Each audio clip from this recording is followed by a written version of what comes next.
Good morning, this is Bree. Welcome to my garden. Today I would like to give you a full garden tour. I live in a suburban neighborhood on a little over half an acre in zone 7A, 7B, kind of on the cusp. Fall frost date, which is the first frost date, is the end of October, and the last frost date, spring frost date, is mid-May. I'm giving vague dates, and the reason for that is because those dates are always vague. For instance, this year we had a frost, I think we had 2 frosts, after our last frost date, our spring frost date. So you just never know how it's gonna go. Towards the beginning and end of those dates, you gotta watch the weather pretty closely. My garden is a first year garden, meaning that this is the first year this ground has seen a garden. This spot was clear cut for a house to be built here and then graded, and the soil is extremely hard, compact clay. Do you see that? It's really difficult to grow in these conditions. But over time, I know that my soil can be turned into something much more beautiful, organic, aerated, and nutrient dense. The main vegetable garden here is about 48 feet by 58 feet. But I am beginning to expand here, as well as over here next to the greenhouse. This I plan for it to be a perennial strawberry and probably asparagus bed, and this to be a cut flower bed. Though I have considered actually flipping that. How many cut flowers do I actually need? Probably even more than this, but I also need a lot of strawberries. So I may flip the purpose of these 2 beds. The style of my garden is considered a raised row garden, meaning that it's not raised beds, but it's also not directly in the ground. There is some rise to the beds. There's a lot of reasons for that. I talk about that in my videos, but a lot of it has to do with retaining moisture, preventing erosion, and just the overall aesthetic of it. Also, it helps distinguish the rows from the paths for my kids so that they can help more in the garden. Due to the curve of my land, my spring garden has 11 23-foot long beds that are 3 feet wide, and my summer garden has 12 23-foot long beds that are 3 feet wide. The reason I have 3-foot wide beds instead of smaller or wider is because I find that with 3-foot wide bed, I can reach the middle of the bed from either side of the bed, meaning I can reach to the very middle to plant, to weed, to harvest, no matter what my position is on the sides of the bed. And then I do 2-foot wide paths. I like the paths to be good and wide so that my kids can easily walk through, so that I can easily walk through. And I also find that the beds will spread out into the paths some, so it's good to have a little bit of wiggle room there as well. My yard is south facing, so I get full sun. It is currently about 8 o'clock in the morning, and as you can see, the spring garden is already being hit with the sun, and it will continue until the sun goes behind those trees over there. As you can see, this side of the garden is still shaded by the trees for about another hour. But starting around 9, this side of the garden also gets full sun. It's really important when choosing the location of your garden, especially your vegetable garden or any kind of garden that needs full sun. It's really important to know where the sun rises and sets, how much sun that spot gets throughout the day and throughout each season, because it can vary and change with the location of the sun, the trees in your yard, your house. Now, this yard is south facing, so I knew that it would be totally fine even with this group of trees here and how high my roof line is.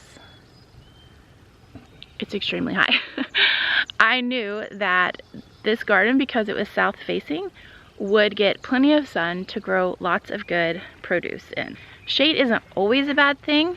For instance, if you are wanting to grow cold hardy annuals such as lettuces, spinaches, kales, greens, things like that, in the middle of summer, say one side of your garden gets more shade than the other, it would, especially in the afternoon, those things actually benefit from some shade in the middle of the summer, because it's really difficult to grow those, at least where I live, in the summertime because of the heat. Those types of produce tend to want to just bolt in the heat, but if they have some shade, you can be more successful. Speaking of cold hardy produce, let's start with the spring garden. I have my garden divided into two sides. We have our spring garden and we have our summer garden. Now these two can definitely overlap, and I'm sure I will tuck some things in here and there in various seasons. And then also, I like to do this because it makes it easier to rotate my plants. For instance, next year, all I have to do is switch my spring garden to this side where my summer garden is, and then I'll know nothing was in the same spot. This is how, over the years, I have learned to crop rotate. It's to start with sides, then to flip-flop, top of the garden, bottom of the garden. Let's start with the top of the garden. Here we have my onion bed. I have over 200 onions planted here. In my zone, onions like to be planted in the early spring, as early as mid-March even. This year I'm growing the variety Patterson. I've never grown this variety before. Patterson is technically a long day onion. Now, whenever you're planting onions, you need to look at whether your area that you live in needs a long day onion or a short day onion, or if you could go with like an intermediate. Technically, Patterson is best grown in the northern regions of the country, but I did thoroughly look up whether or not I could grow this year, and it seems like I can. So it could be a total fail of a harvest, and then I'll have learned, don't grow Patterson. But the reason I wanted to try it is because it is renowned for its storage quality, and that's what I'm looking for in an onion. Definitely flavor, but if the flavor is good, next we've got storage. I need to be able to store a year's worth of onions, and different onions definitely have different abilities to last through the winter in storage. Patterson is one of the top. Is the day long enough, at least 14 hours, to trigger the plant to start bulbing up? And as you can see, mine have started. They've put a lot of energy into growing the necks, and now that our days are significantly longer, they're starting to put energy into growing the bulb. I probably actually need to go in and pull back some of this weed cloth and pull back the soil so that the bulbs will start bulbing up a bit better. Now you will see I have some smaller plants in here. We'll see how these end up doing. I have twin toddlers, and you know, they love to help garden, and occasionally they come down here and pull an onion plant out. So I had to replace a few, and a few died. These were planted significantly after these much larger ones. We'll see how they do. You can also see how some are definitely slower to bulb than others. There's a lot more I could say about my onion bed here, but we will save that for another time. But so far, I'm pleased with the results. We won't really know though till we have our harvest. One thing you might be noticing is that I have flowers interspersed. And this is all calendula growing here next to my onions. There are a few reasons I do this. Obviously, I want to attract pollinators to my garden, but also it's for beauty. I love seeing flowers put all throughout my garden. So although you can attract pollinators, you can deter pests when you put various flowers throughout your garden and various herbs, the other benefit is just joy. Flowers make me happy. So although there is a very practical reason for planting flowers in your garden, mostly for me, it is about joy. Typically, calendula will flower in the spring, but I just got mine in about a week ago. And that's kind of how this garden is this year. I just put this garden in March, and so everything's just a little behind, and it's fine. In my growing season, I don't have to be as stressed, except for my spring crops and my fall crops need to be pretty on time, but like my summer garden can be a little behind because I have a lot of time to plant and bring things to fruit. That window isn't too small to hold off a bit. Next we have my sugar snap peas. And I like to show you that when I planted them, I planted a whole row behind them of herbs, and it has turned out really, really well. Once again, I did this just because I wanted to, because I thought it was beautiful, but also because even though my garden is very big, and I don't want this to discourage people, it's actually kind of small as well for my personal goals. Like, I love to grow a whole year's worth of food for my family. I can't do that necessarily with this garden, though I think over time as I learn to grow in a smaller space, I will be able to do that. That doesn't have to be your goal.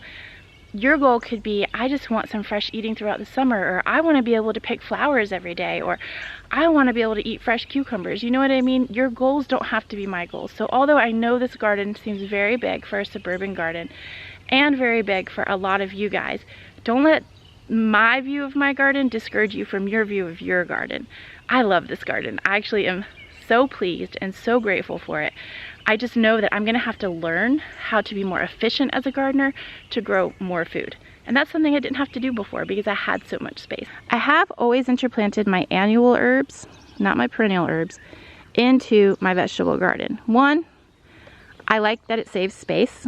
Two, I like that it fills in the bed. It creates a wheat barrier. I have not weeded this bed once, and that's because I haven't had to, because the herbs kept the weeds out for me while my sugar snap peas grew. And this is cilantro, and it has bolted, and now that it's bolted, it's not edible. It tastes terrible. But I leave it here because look at these beautiful flowers that attracted pollinators to my sugar snap peas before they flowered. So before my sugar snap peas flowered, or as they were flowering, this cilantro had already bolted and was already attracting beautiful pollinators over to my sugar snap peas, which of course are now in all their beautiful glory, flowering like crazy, growing fruit like crazy. Very, very, very pleased. Another thing is that I don't pull out my cilantro because it will eventually create seeds. I can save those seeds, but also it's coriander, so I can save that as a spice. I also planted dill here, and the dill is bolting now, which I love. You can still eat the dill though. It doesn't taste as bad as cilantro when it bolts. And then I can use these seed heads for whenever I want to create dilly beans or pickles or whatever. And these seed heads are really strong flavor, stronger to me than the actual dill. Can I just say, I highly recommend walking through your garden in the morning because everything, my hands smell amazing from touching all of this beautiful plants. The smell is absolutely incredible out here. It just makes me so happy to smell it. I love the way cilantro and dill smells. You might feel differently. Once again, I have some flowers growing here at the end. I just put these in not that long ago, and the soil here is pretty bad. It's that compacted clay. So we'll see how these snapdragons do. But hopefully before long, poor little guy, hopefully before long, these snapdragons will be nice and bushy. I have pinched them. Looks like I probably need to pinch them again to make them bushier. We'll see what happens here. I might need to plant some more flowers right here. But moving on to my sugar snap peas. They are in all of their glory right now. You know, the best thing about going out to the garden, it's always going to be garden snacks. There's nothing better than a sugar snap pea. Did you know that? You can eat the whole thing. You don't have to wait for it to produce peas. As soon as you want to eat this thing, you eat it, shell and all. There's a reason it's called sugar snap peas, because they are sweet. I'm sure you're gonna ask variety. Honestly, it was just a pack of burpee sugar snap pea seeds because my regular seed guy didn't have his new seed in, and so I just ordered some real quick because it was time. These are my kids' favorite snacks in the garden. And as you can see, this side is a lot shorter than this side, and it's because my kids like to eat the pea greens. So I said, okay, if you're gonna eat the pea greens, eat them just in one section so that we can actually get some fruit. So they did. I think the deer munched here as well, but this is mostly my children coming out here and eating the greens. You will not find me growing the flower sweet peas, and the reason for that is because they look just like the peas that you eat in the garden, except that they are toxic. And so since I allow my children to eat freely of the greens and of the pea pods, I don't want to confuse them, especially the little ones, about what they can eat and not eat. So we just keep that out of the garden. Maybe when they're older, I'll grow the beautiful flowers, sweet peas. But for now, we just grow snow peas and sugar snap peas. This is my broccoli bed. Now in fall, I'll grow a lot more broccoli than this, but for the spring, we just wanted some for good eating right out of the garden, and we did that. We have eaten every bit that we harvested. You can see a few little shoots coming up. So one thing about broccoli is that once you harvest it, it puts out shoots of new little broccolis. They won't get as big as the original head. In some areas of the country, you can actually harvest broccoli all summer long because of the shoots that the broccoli puts out. I'm sure different varieties put out shoots better than others. If you're in a northern climate and you want to grow broccoli all summer, I would definitely research varieties before you just pick one and throw it in your garden. However, this is probably really bitter. Actually, it's not. It's still delicious. Oh, no, there's the bitter. In my zone, you cannot grow broccoli all season, all summer. You can only grow it in the cool of spring and the cool of fall. And even then, the temperature has to be just right or it'll be bitter and bolt. Thankfully, I had a decent harvest. My soil had some play in the size of heads that I got. So some were good size, some were really small. But ultimately, I feel like for a first year garden, we had great success with the broccoli. And now I'm beginning to work on flipping this bed. So I'm pulling out the leaves and just laying them down to start composting, even though I have this weed barrier on here. I'm about to turn this bed into an experimental summer lettuce bed. Probably, I don't know if I'll do the whole thing, but part of it I'm gonna use. Next in the spring garden, we have a little bit more broccoli, but mostly this is a cabbage bed. And as you can see, even just from one cabbage to the next, I have very different sized fruit here. This one is ready to be harvested, and I'm gonna wait and just see how much bigger this one gets. This one is ready to be harvested. This is ready. This is ready. My cabbage honestly did really well this year. I do have some smaller heads. Like you can tell this one's ready because it's totally closed up.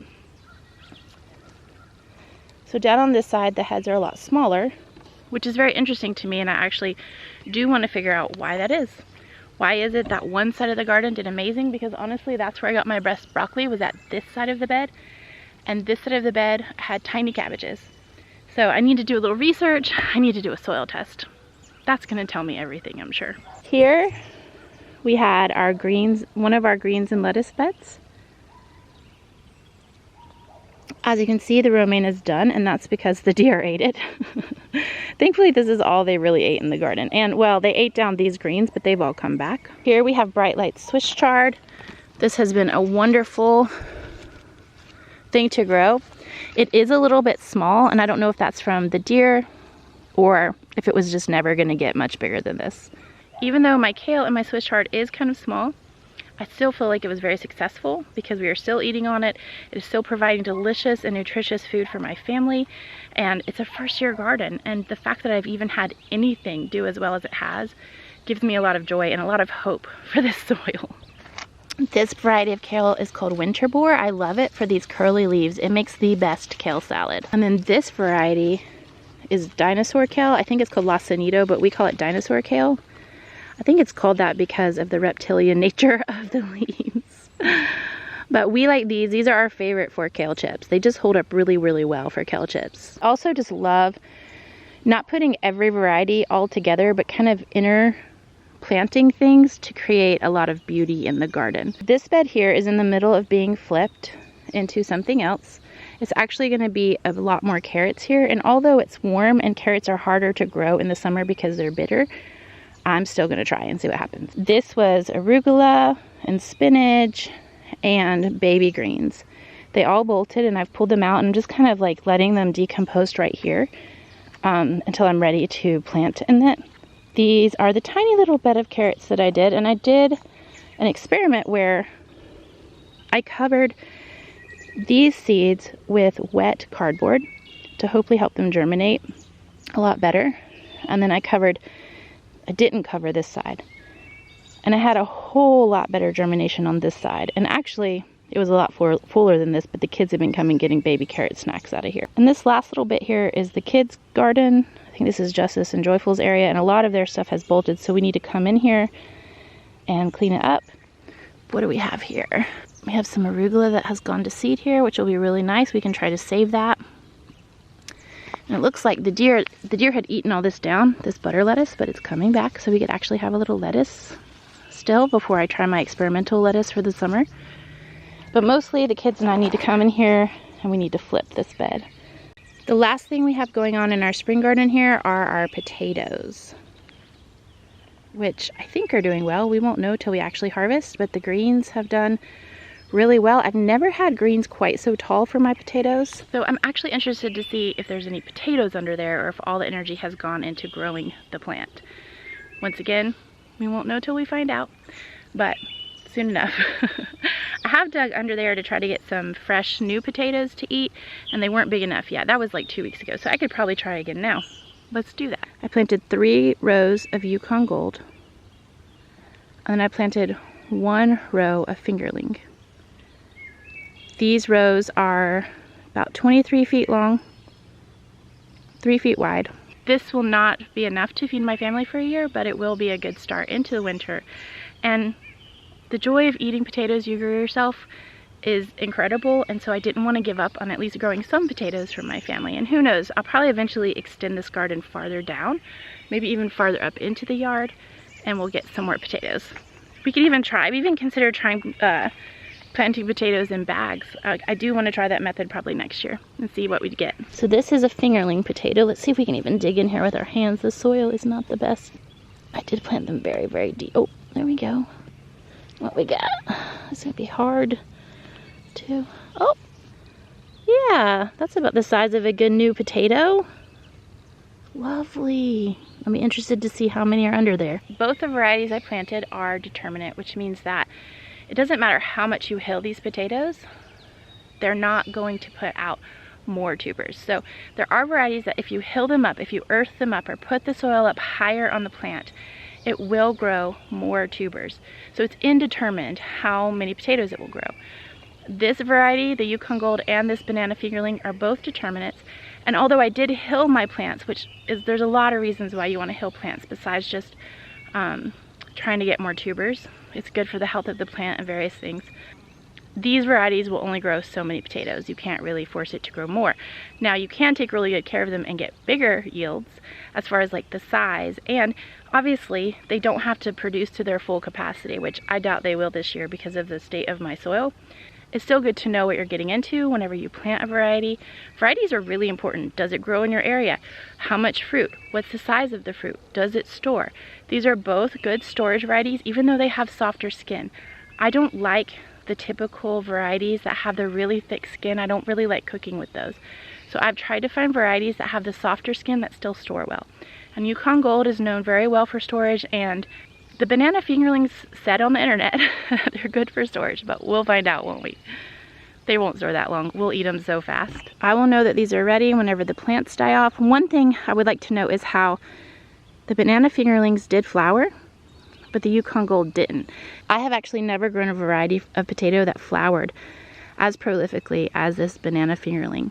I think the deer came in and ate these flowers off, actually. You see that?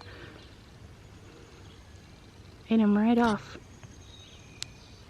And I always thought something was wrong, that like I wasn't growing potatoes correctly, but there are varieties that really just don't flower as much as others, and that's totally normal. But you do need to know, should yours be putting out a lot of flowers, or is it okay that it's not flowering? That is the spring garden in all of her glory, though honestly she's beginning to fade because we've already harvested. We're already turning beds over into new things. But she is still lovely. Well, this is the time my neighbor decides to come out and work in his yard. So I'm not gonna be able to film until he stops. So loud. He doesn't know I'm filming a YouTube video. Hopefully that's just a quick morning project for him. And then we'll be back out in the garden filming in a minute. All right, it's about 9 a.m. and as you can see, the sun is way up there now. Ah, don't blind yourself. And now the garden is completely in full sun here. Actually, I had to take my sweater off. It was about 45 degrees last night Fahrenheit, about 7 degrees Celsius, and it was really chilly. It's June 10th. That is very chilly, even for our mountains. But thankfully it's not too cold to like hurt anything. But now it's warming up, time to take the sweater off and carry on with this side of the garden, which obviously looks way less lush because this is the summer garden.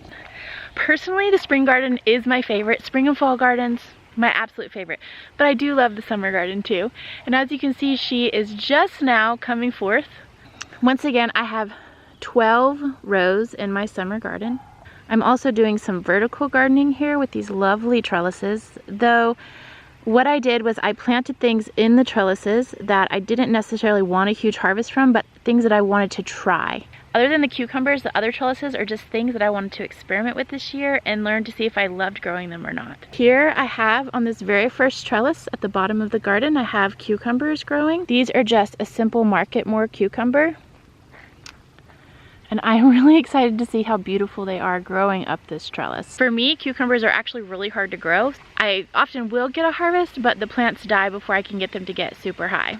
But you gotta learn something every year, right? Something new. I learn many new things every year in my garden. I think even the most masterful gardeners learn something. Is that not one of the best things about gardening, is that you can never get to the end of the knowledge? That you can never learn it all. You can never be a master of everything that there is to know about gardening. So there's always something new to learn. There's always a new challenge to overcome. The variables are always changing. You can't have complete control. It's kind of amazing to me that we cannot perfectly control everything, and the garden is a perfect example of that. Let that be poetry to you. Let that be encouraging to you. Don't let that discourage you. See it as a beautiful challenge to overcome. And always remember that the garden is your gracious friend, that no matter your skill level, she will produce for you. No matter if you give her the perfect amount of attention or not, she will put forth fruit, and she will always be a lovely place to come and rest, not just work. At the end of every single row of my garden, usually on both ends, you're gonna see flowers. I love flowers. This is how I tuck them into my garden. These aren't blooming yet. Well, they've already bloomed once and I've cut them and then hoping that they'll bush out. These are snapdragons. We've got our trellis here, and then along, I have 4 rows of sweet potatoes that just got put in, so they look like they're on death's door. But in my experience, they always come back to life. Along this whole edge, I have sunflowers growing, which won't shade out my sweet potatoes, one, because these sweet potato slips are gonna grow way out into the yard here, but also this is south facing, so it won't be shading the sweet potatoes. Along a significant edge of my property here, I have a strip of sunflowers as well. The birds have found them, so they've been eating the seeds, but there are so many planted that it should be fine, and plenty of plants will come up. I was actually looking for germination this morning. I did find some there. We have some germinating right here. Look at these little sunflower babies. Whole row will be sunflowers. There's a patch of sunflowers there. There's a patch of sunflowers there. I find that tucking in flowers all over the garden makes the garden a more lovely place for me. It makes it look more beautiful. It brings me a lot more joy than just planting vegetables. I do love growing vegetables. I love the feeling of satisfaction that I get from feeding my family well, and that we worked hard together on it to make it happen. But if there weren't flowers in my garden, it just wouldn't be the same for me. So we're coming up past these 4 rows of sweet potatoes to my next trellis. Here I have planted something called a northern melon. I think it's northernmost melon, or most northern melon. And the reason it's called that is because it is supposed to go from seed to harvest in 65 days, which means you can grow it in the northernmost parts of this country, the United States, and still get a harvest. It's supposed to be a smaller melon, and they're all supposedly different. So you don't really actually know what you're gonna get. Apparently though, they're incredibly delicious, sweet, and flavorful, so we're gonna find out. We'll see how they grow in this soil though. Everything for me this year is that I don't know if it's gonna be great or not because the soil is so bad, and you know, the conditions are just different than my last garden where I was in zone 6B, but I was also in a microclimate, so it was actually a little bit cooler than that. This is actually my tomato bed, and I have not planted any tomatoes yet. I've only planted the basil that I like to companion plant with my tomatoes. A typical culinary basil, Genovese basil. This is a basil that I use for pesto and for any kind of delicious tomato dish that calls for basil, which there are many. And then this here, which I'm gonna pinch this off so it'll bush out a little more. This here is Tulsi basil, my all-time favorite basil. Basically, the smell of this is the smell of joy, and it just makes me incredibly happy. I also like to put this basil in flower arrangements. When it gets taller, the stems get taller, the flowers are beautiful. Let's see here. The flowers are absolutely gorgeous and it makes the entire bouquet smell incredible. But also this is my favorite kind of tea, or one of my favorite kinds of tea, and so I like to grow it to dry for tea. The tomatoes, albeit I'm getting them in late, will be in. They will have time to grow. I'm only planting one row, and the reason for that is because I know that in this garden it would take my entire summer garden, or at least half of it, to grow enough tomatoes for a year's worth for my family, so I'm not even trying. I would rather devote a year's worth of food to other plants and to other vegetables, because for me anyway, organic tomato products that are delicious don't cost that much, whereas organic sweet corn, you just cannot get that in the store at the same level of flavor that you can from your own garden.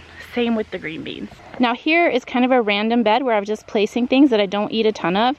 So I've got zucchini here, black beauty. It's got 2 feet of space between it because it is a huge plant. And then I've got yellow crookneck summer squash here. Once again, there's 2 feet between each plant. We don't eat much of this, so I only plant 2 of each one. Here I have eggplant. It got watered in the middle of the day, so you can see where those speckles of water decimated the leaves. They acted like a little magnifying glass and just burned holes all in the leaves, but hopefully it'll make a little comeback and do well in the end. I've never grown eggplant before. And this is my little pepper garden. Now, we do eat a ton of fresh peppers, but we aren't big on cooked peppers. We might throw them here and there into like sausage and peppers, but like I don't put peppers in my chili, we just don't like it. I don't put peppers in a lot of things like cooked peppers. There's really only 1 or 2 dishes that we throw peppers in cooked. So because of that, we mostly like to eat them fresh. I do have some jalapenos and shishitos and things like that in here, hopefully to stuff and freeze for the winter, you know, stuffed jalapeno peppers. And I might even try to make some hot sauce for my family. We really love homemade fermented hot sauce, but that is not my particular specialty. This is where I have some Tithonia flowers planted here, which is an orange sunflower. I'm gonna put some tomatillos right here. I have 1, but I need to get the rest in the ground. And then I'll have a few okra plants here, and the rest is gonna be a few more cucumbers. This little area of the garden is an area where I decided I don't really need a year's worth of these things. I'm just gonna grow what we will enjoy to eat through the summer, and I wanna grow them because I have fun growing them, but it's not something I feel like I want to preserve for the winter. Okay, I am growing 3 different types of sweet corn this year. In this first row here, with these tenderette beans on either side, I am growing peaches and cream.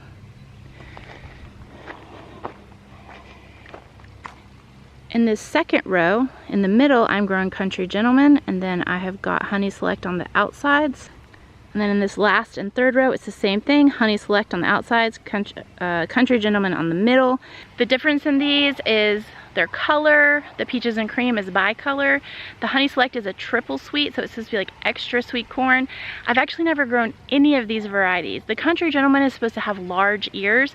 Once again, your fruitfulness in your garden is going to depend on, do you weed it? Do you water it? Is the soil have enough nutrition in it for the plant to reach its peak? I don't expect anything to reach its peak this year, but I will be really happy just to get some corn. So we'll see how it goes. And I would really hope that I do get a good idea of all 3 of these varieties and how well they grow here, whether or not I like the flavor. I will not be saving seed because they will cross-pollinate with each other. I'm experimenting with some spacing this year. I'm experimenting with growing multiple rows in the same bed. And I'm experimenting with growing beans on the outside of my corn. Now here is my bean bed. Other than my experimental bed down here with the corn, this is gonna be my main crop of beans. As you can see, I have some mammoth sunflowers growing here just for fun. And then we have got some little sunflowers growing right there. The variety of bean I like to grow is called tenderette. It is a bush bean. When harvested early, it is a long, skinny bean that in the first round of harvest will have a straight fruit, like the fruit will be straight and not super curved, which makes it really nice for making something called dilly beans, which is just what you think. It's like a pickle, but you pickle the bean. And actually we prefer it fermented because it stays nice and crunchy. I have yet to master the crunchy pickle, so fermenting is the way to go for me to keep things crunchy. The other thing that I like about tenderettes is that they're really good to freeze whole, and then you can use them in stir fry or to just saute. If you harvest them about midway, like don't harvest them early, don't harvest them totally mature, then you get a little bit of a thicker, tougher pod, and you can break those into small pieces for throwing in soups or just cooking up in like some fattened broth, you know, like throwing in some bacon fat or something like that. So to me, the Tinderette bean is perfect because it's extremely versatile and we love the flavor. Now, this is a new experiment for me this year as well. I'm putting flowers all the way down the middle of the beans just to see what's going to happen. This is calendula, and then I've got basil going down the middle of these beans. I'm growing 5 types of basil altogether, but in this bed I have 3. This is red ruby, that is a lemon basil, and that there is a Thai basil. I really love to grow those for the smell. I like putting them in bouquets. They're beautiful. I like to make teas with them. I like the flowers that come from them. They attract pollinators. They deter pests, like all the flowers I put in my garden. Ultimately, I will harvest those, dry them, make teas with them. So we have gone all over the summer garden here. We talked about the first 2 trellises, and now let's look at this trellis here. I have planted for the first time ever some Korean long beans. I'm really excited to see them grow up this trellis. Well, from what I read, this should grow all the way up this trellis, and then we should have beautiful yard long beans hanging down. We do plan to eat them, but I mostly just wanted to plant this to see what would happen and to see the fruit of it. I would love to see a yard long bean, and we will hopefully just saute those up and eat them fresh. And our first trellis at the top of the garden, or our last one if you're coming up from the bottom, I am growing trailing nasturtiums. Now this is supposed to be a full trailing nasturtium, not just like growing out 2 feet. It's supposed to get 10 feet long. We will see, but I'm hoping to train it to grow up this trellis and just completely be covered in gorgeous nasturtium flowers. And that is my beautiful vegetable garden. I hope you enjoyed. I hope you enjoyed seeing a bit of the transformation that this yard has gone through, and the transformations will just keep coming as we regenerate this soil and learn to grow more in a smaller space. And in the future, I will take you on some tours of my other spots that I am growing. I have perennial gardens, I have the greenhouse I'm starting to learn how to use and put gardens around it, and I have flower gardens coming.